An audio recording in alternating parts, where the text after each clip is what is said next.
السلام عليكم ورحمة الله وبركاته. كنت حابة بس يا جماعة أوضح لكم ازاي تعرفوا البطيخة اللي هي المتهرمنة أو اللي واخدة كيماوي كتير يعني علشان تكبر.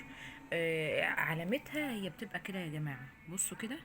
أما نيجي نفتح البطيخة هنلاقيها من جوه مش زي اللي فيها فتحات. برضو الجزء التاني اهو برضو فيه فتحات اهي. طيب ده أول دليل إن بلاقي الفتحات اللي جوه دي.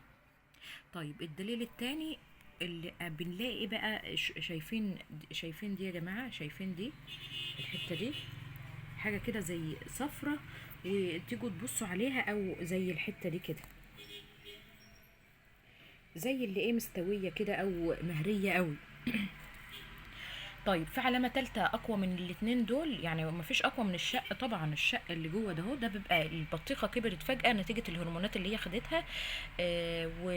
فلازم بتتقطع من جوه، لأن مفيش ما هيش ما بتكبرش من جوه قد ما بتكبر من بره، فلازم بيبقى يحصل الفراغات دي. طيب العلامة بقى اللي هي تأكد لي هي البذر الأصفر ده. البذر الأصفر ده معناه إن البطيخة لسه ما اكتملتش، لسه في كأنها المفروض تبقى بطيخة صغيرة، وبعدين لما خدت الكيماوي كبرت فجأة وهي لسه صغيرة. تمام، او الهرمونات وهي صغيرة. تمام. طيب في علامة ان احنا نعرف البطيخة دي قبل ما نفتحها؟ لا مفيش علامة. تمام، احنا مختارين البطيخة دي يعني. بصوا كده من علاماتها اللي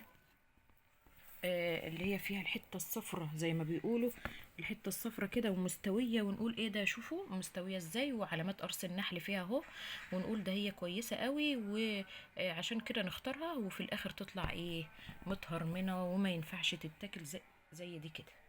تمام. فدي لو شفناها بلاش، يعني لو في بلاش تتاكل، لان دي كلها يعني واخده هرمونات. تمام. شايفين شايفين الشقوق اللي فيها. طيب هو ده الاولاد ما صبروش وخدوا منها كذا حته، بس انا شلتها منهم طبعا اهو.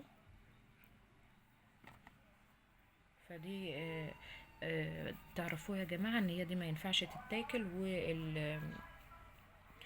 هتعرفوها قبل ما تشتروها ولا لا؟ لا مش هتعرفوها يا جماعه، لازم اما تفتحوها وتعرفوا وتشوفوا البذر الاصفر اللي فيها كده لسه ما اكتملش، والشكوك اللي جوه دي.